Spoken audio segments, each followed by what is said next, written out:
السلام عليكم ورحمة الله تعالى وبركاته.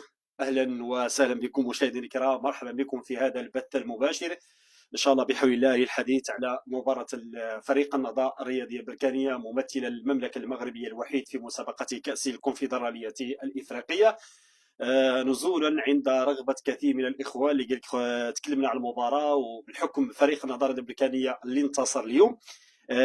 ماشي انتصار ولكن كيبقى انتصار. انا في النظر ديالي انتصار. علاش؟ لانه الحكم ظلم فريق النهضه الريبوبليكانيه، واليوم شفنا هدف محقق رفضه الحكم ديال الشرط. يعني دائما حينما نتكلم عن فريق النهضه الريبوبليكانيه ولا احد يتحدث على الظلم التحكيمي الذي يتعرض له فريق البرتقالي في المسابقات الافريقيه. يعني يبقى دور الجماهير البركانيه ودور المحبين ديال فريق النهضه الريبوبليكانيه هو انهم هم اللي يدافعوا على فريق البرتقالي في المسابقات الإفريقية. فريق النهضة البركانية هذا الموسم أبدع وأقنع وقدم أداء كبير على المستوى المحلي ولا حتى على المستوى القاري. اذا غادي نبداو ان شاء الله نتكلموا على هذه المباراه ونتكلموا ايضا على الطريقه اللي لعب بها ايضا معين الشعباني اليوم، والاسماء اللي اعتمد عليها معين الشعباني اليوم في هذه المباراه اكيد نجح في ذلك. ومزيان اننا نشوف الحسم المبكر في التاهل واعطاء الفرص لابناء المدرسه او للاعبين شبان من فريق النهضه الرياضيه البركانيه. اذا اولا تحيه لكل الجمهور ديال البركان داخل الوطن وخارج الوطن، للجاليه البركانيه الكثيره التي تتابع فريق النهضه الرياضيه البركانيه دائما في السراء وفي الضراء، واكيد فهناك عشاق للبرتقالي في الوطن العربي. نتكلموا ان شاء الله بحول الله على بركان. اليوم هذا المباشر غادي نخصصوا على بركان، وغادي نخليو واحد الجزء بسيط اللي غادي نتكلموا فيه على الانديه المغربيه المشاركه ايضا في دوري ابطال للجيش، وكذلك الرجاء البيضاوي اللي تعادلوا امس البارحه بصفر لمثل على الملعب الشرفي بمدينه مكناس. نتكلموا ايضا على بركان ونتكلموا على التشكيل اللي دخل به معين الشعباني اليوم في هذه المباراه امام لواندا سولا الاوغندي.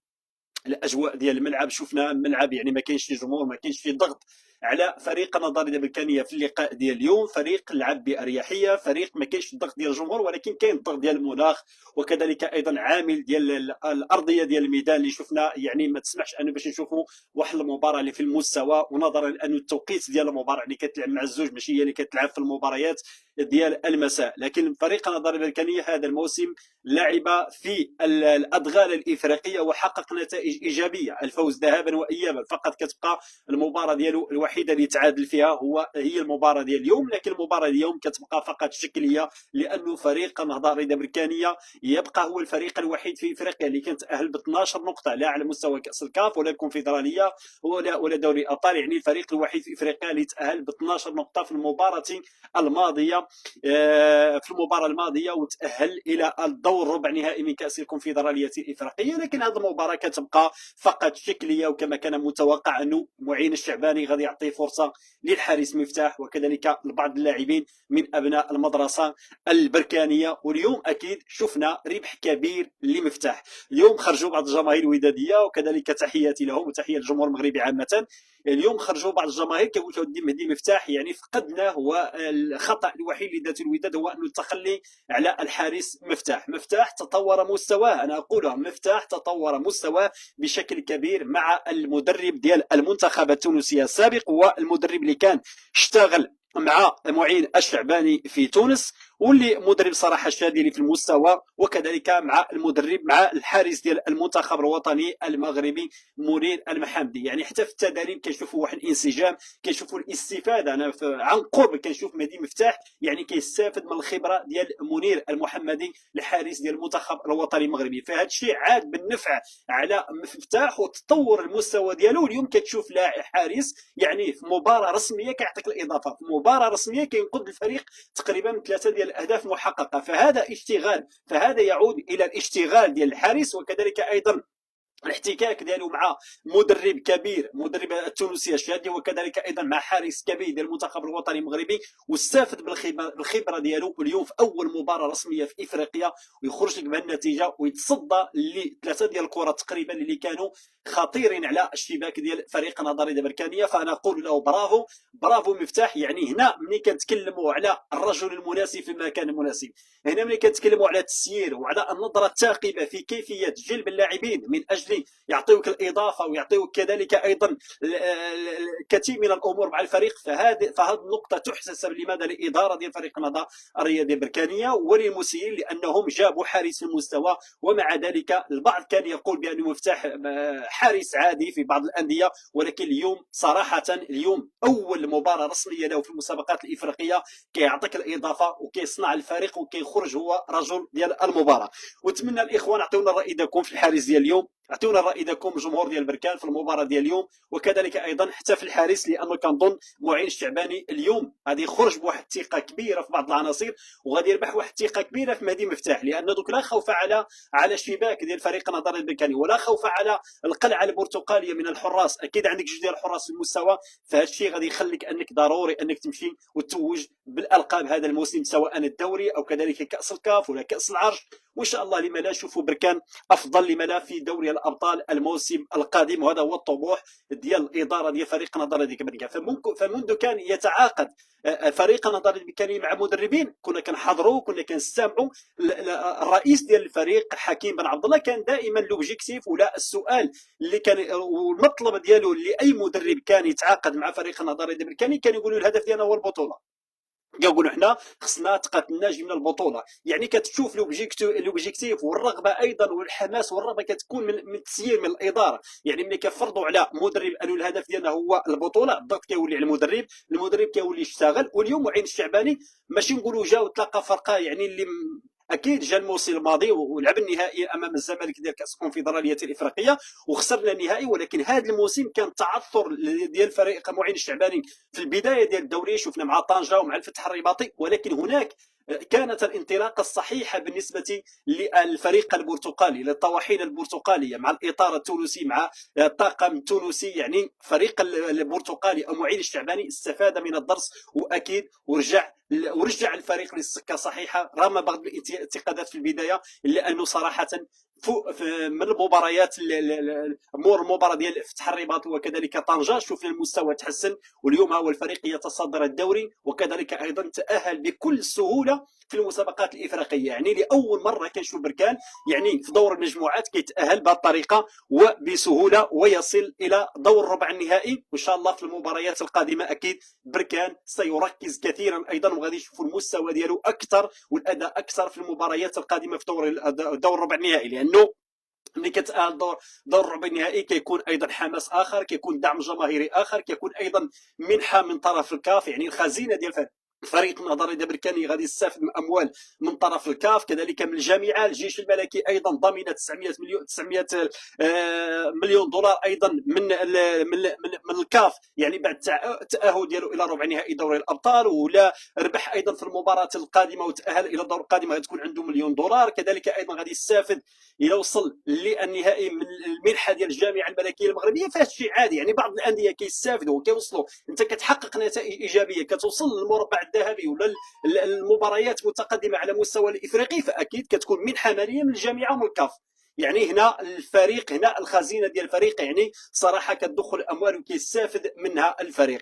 يعني دائما نقولها، لا الجيش الملكي ولا فريق النظر البركاني هذا الموسم برافو، عندهم تسيير في المستوى، عندهم فريق في المستوى قادرين انهم يحققوا نتائج ايجابيه على مستوى دوري الابطال. وهذا الموسم في البطوله اكيد غادي يكون صراع كبير ما بين الجيش الملكي وحتى فريق النظر البركاني. ما نقولوش بانه فريق النظر البركاني يحسم الدوري صافي، راه الدوري راه ديال بركان، ولكن مازال الامور بعيده، مازال نحن في البدايه. لم نواجه الجيش، لم نواجه الوداد، لم نواجه فريق اللي كتنافس على المراكز المتقدمه الفتح الرباطي. يعني دائما تكون الروح الرياضيه. احنا دائما ملي كتشوف صراحه ملي شفنا المباراه ديال الامس ديال الرجاء والجيش الملكي في الملعب ديال الشرافي ديال مكناس، والاجواء ديال الجماهير والمعلق والبث، يعني كتحس بانه الدوري المغربي عنده قيمه. اذا كان الجمهور في المستوى والاعلام في المستوى والنقل في المستوى والتعليق في المستوى، اكيد فنحن نسوق صوره جميله على كره القدم المغربيه بدون مشاحنات، بدون فتنه، بدون فلان قال وفلان قال.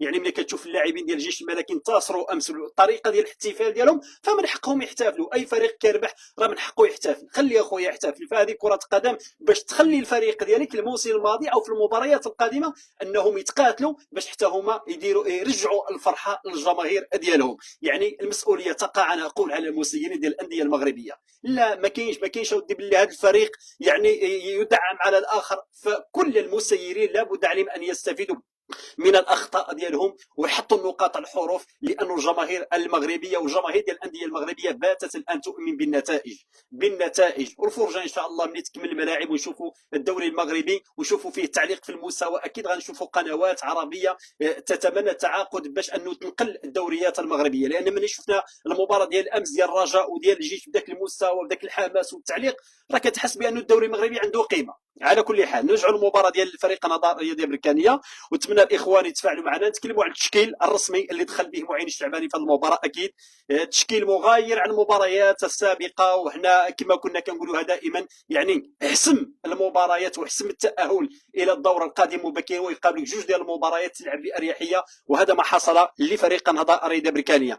معين الشعباني دخل في المباراه ديال اليوم امام الواندا سول الاوغندي، دخل بالحارس مهدي مفتاح رجل المباراه ديال اليوم. يوسف ضايو العملاق الصراحه اللي يعول عليه كثيرا في خط الدفاع على القلعه البرتقاليه. امين المصواب، كذلك عبد الرزاق غازوت، كذلك ايمن سديل وسميله سيدي بيدي، رضا حاجي، محمد ويحيى، يوسف الزغودي، بول فالير، كذلك بيلو. يعني كتشوف تقريبا غير الركائز الاساسيه كامله ديال فريق النهضه الرياضيه البركانيه في اللقاء ديال اليوم، وفي الادغال الافريقيه وفي ملعب ارضيه ديال الميدان غير صالحه بتاتا لكره القدم، والمناخ ديال افريقيا كنعرفوه. ورغم ذلك الفريق قدم مستوى مزيان، قدم اداء كبير وحقق نتيجه ايجابيه وعاد بتعادل. والحكم اللي حرم فريق النهضه البركانيه من الانفاس الاخيره من هدف اللي شرعي، اللي كنظن انه حكم ديال الشرط يعني خطا في التقييم ديالو ديال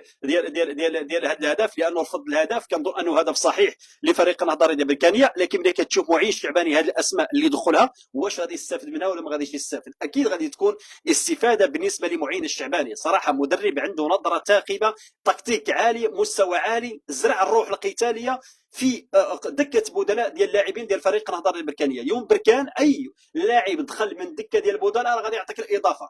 اي لاعب دخل غادي يعطيك الاضافه، ما بقاش ذاك التخاذل. يعني مدرب الصرامه ديالو وزرع واحد الروح القتاليه في اللاعبين. اليوم كنشوفوا اي لاعب دخل بديل كيعطي الاضافه ويقدر يعطيك يسجل لك الاهداف، وهذا ما حصل لفريق النهضه البركانيه. يعني معين الشعباني خلق واحد الصراع، واحد التنافس ما بين اللاعبين على من سيضمن الرسميه داخل فريق النهضه البركانيه. اليوم اللي كتشوف مهدي مفتاح، راه نقولوا مهدي مفتاح صافي راه نقدر نعولوا عليه، لان شفنا المستوى ديالو ديال اليوم. ما لعبش اول مباراه رسميه، نقد فريق النهضه البركانيه من الهزيمه، نقولوها صراحه. اليوم نقد فريق النهضه البركانيه من الهزيمه اليوم. يعني ملي كتشوف عندك المحمدي ومهدي مفتاح، راه كتقولي الا مشى المحمدي وبقى مفتاح، راه مفتاح راه قاضي الغرض الحمد لله. هذه التشكيله اللي دخل بها الاخوان معين الشعباني اليوم في اللقاء اللي شفناه اليوم امام فريق لواندا سول الاوغندي. اذا فريق النهضه البركانيه اليوم 13 نقطه، يعني يغرد وحيدا في المقدمه. والفريق الثاني هو ستيلين بوش الجنوب الافريقي ب9 ديال النقاط. يعني تقريبا غادي نشوفوا جوج ديال الفرق يتآلوا، فريق ديال جنوب افريقيا وكذلك نهضة بركان. الملعب المالي خسر اليوم عنده 4 ديال النقاط. لواندا تعادل اليوم عنده 4 ديال النقاط. لواندا سول عنده 2 ديال النقاط. عفوا الملعب المالي ربح اليوم فريق ديال جنوب افريقيا عنده 4 ديال النقاط. كذلك ايضا لواندا سول عنده 2 ديال النقاط. يعني تأهل بركان في الصدارة. كذلك ايضا فريق ديال جنوب افريقيا غادي يكون هو ثاني من المجموعة. وحنا ان شاء الله نتمنوا خير لكل الاندية المغربية ولفريق النهضة الرياضية البركانية. اذا البرتقالي يواصل التألق ديالو ويعود بتعادل ثمين، وبهذا التعادل فريق النهضة البركانية كما قلنا تأهل برصيد 13 نقطة. وتبقى له المباراة القادمة ان شاء الله بحول الله بالملعب البلدي بمدينة بركان. غادي يستقبل الفريق الجنوب الافريقي لحساب الجولة السادسة والأخيرة من دور المجموعات. ان شاء الله المباراة الأخيرة غادي تكون يوم الأحد المقبل، غادي تكون على الملعب البلدي، فهذا غادي يكون احتفال. فأنا نقولوها. فهذه رساله للجماهير ديال فريق النهضه الامريكانيه. الاحد القادم غادي يكون احتفال باللاعبين وبالاداء وبالجرينتا وبالرجوله وبالقتاليه، لانه لاول مره في دور مجموعات كنربحوا المباريات، ما كنخسروش. عندنا تعادل واحد ديال اليوم باللاعبين ديال المدرسه ديال فريق النهضه الامريكانيه وبالبدلاء اللي قلنا كنعولوا عليهم زعما يدخلوا في اي مباراه كيعطيو الاضافه. اليوم المباراه القادمه ان شاء الله بحول الله الاحد المقبل امام الفريق الجنوب الافريقي. نتمنى ان شاء الله بحول الله الجمهور يحضر، الجمهور يساند الفريق ديالو باش هكذا ان شاء الله نمشيو الى الامام في الربع النهائي من كاس المسابقات الافريقيه. واكيد الطموح اكثر انه يتوجوا بالدوري ونمشيو لماذا لدوري ابطال افريقيا. اذا بالنسبه للتشكيله اللي شفناها اليوم هو هذا. كذلك ايضا التغييرات اللي قام بها معين الشعباني في هذه المباراه كانت تغييرات مركز، يعني شفنا حتى التغييرات اللي حطها معين الشعباني حطها في المستوى، والريتم ديال فريق النهضه الامريكاني يعني ارتفع يعني في الانفاس الاخيره ديال المباراه، وشفنا كما جاء الهدف، ولكن الحكم ديال الشرط رفض الهدف ديال فريق النهضه الرياضيه البركانيه. اذا المباراه ديال اليوم اداء ممتاز، اداء كبير. معين الشعباني تعرف على بعض عناصر جديده، بعض الوجوه الشابه اللي اعطاها الفرصه، وهذا الشيء كان يطالب به الجمهور ديال بركان. وان شاء الله هذه الاسماء لما لا الموسم القادم نربحوها انه باش تكون حاضره مع فريق النهضه البركانيه، ولما لا انه حتى المباراه القادمه امام الفريق الجنوب الافريقي في الملعب البلدي وبحضور ديال الجماهير ان شاء الله نشوفوا ايضا عناصر شابه من المركز ديال التكوين وكذلك من المدرسه ديال فريق النهضه البركانيه تعطى لهم ايضا الفرصه، ونشوفوا ايضا متعه اخرى وانتصار اخر للفريق البرتقالي في المسابقات الافريقيه. على مستوى الدوري الفريق متصدر والطموح يزداد، وكذلك ايضا نتمنى ان شاء الله بحول الله انه دائما فريق يبقى على نفس القتاليه ويبقى على نفس الجرينتا رغم التشويش الكثير اللي شفنا على فريق النهضه الامريكانيه. ان هذا التشويش ما اثرش على المجموعه، ما اثرش على اللاعبين وما وصلش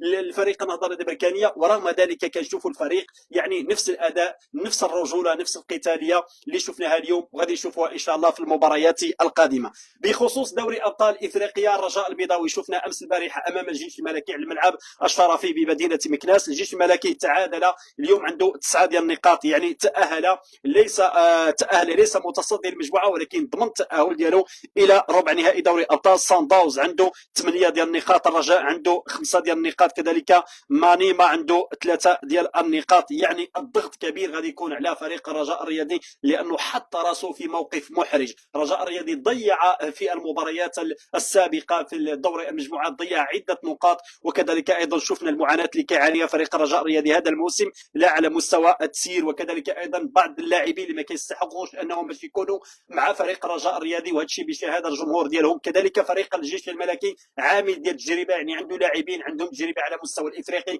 كما كيكون عندك عربي الناجي، كيكون عندك الفحلي، كيكون عندك ايضا بزاف ديال اللاعبين اللي سبق لهم يلعبوا في المسابقات الافريقيه وتوجوا بالالقاب الافريقيه، يعني كتكون استقرار. الجيش الملكي شفنا في الشوط الاول يعني سيطر على الاجواء ديال المباراه، تحكم في اللقاء رغم واحد 4 دقائق ديال الشوط الاول شفنا اللاعبين ديال الرجاء بانوا، ولكن الشوط الاول كان لصالح الجيش الملكي. الشوط الثاني ايضا شفنا كما نقولوا فريق الرجاء الرياضي بغى يولي في الاجواء ديال المباراه، عاد وسجل هدف التعادل، لكن رغم ذلك لم يكفي الا انه الجيش الملكي اعتمد على المرتدات، وكذلك ايضا كاد ان يضيف هدف ثاني في هذا اللقاء، وكذلك ايضا حتى الرجاء الرياضي كان ان يضيف الهدف الثاني في هذا اللقاء، لكن الجيش الملكي عرف كيفاش يخرج بتعادل ثمين واهله الى الدوري القادم. اذا كل التوفيق للانديه المغربيه المشاركه في المسابقات الافريقيه، وكل التوفيق ان شاء الله بحول الله لبركان. وان شاء الله كما قلت لكم الموعد سيكون الأحد القادم على الملعب البلدي بمدينة بركان من أجل دعم الفريق ومساندة الفريق البرتقالي في اللقاء القادم إن شاء الله بحول الله. اذا تحيه لكل الجمهور البركاني ومبروك علينا الانتصار، واكيد لابد علينا نصفقوا على مهدي مفتاح لانه صراحه تطور المستوى ديالو مع المدرب التونسي مدرب الحراس الشاذلي، وكذلك ايضا الاحتكاك ديالو مع منير المحمدي. فهادشي عطانا واحد النظره، عطانا واحد الارتياح كبير على مستوى حراسه المرمى ديال فريق النهضه البركانيه. فاكيد لا خوف على مرمى ديال فريق النهضه البركانيه. كذلك الاسماء اللي دخلها معين الشعباني اليوم اكيد فغادي يزرع فيهم الحماس، فغادي يزرع فيهم القتاليه باش انهم لما لا في المباريات القادمه حتى على مستوى الدوري، وكذلك ايضا في المباراه القادمه يوم الاحد امام الفريق ديال جنوب افريقيا يكونوا في الموعد ونشوفوا مباراه ايضا في المستوى، وشوفوا تاهل ايضا للبرتقالي بقميص الخارطه ديال المملكه المغربيه من طنجه الغاليه حتى لقويره. تحيه لكل جمهور البركاني والمغربي، والسلام عليكم.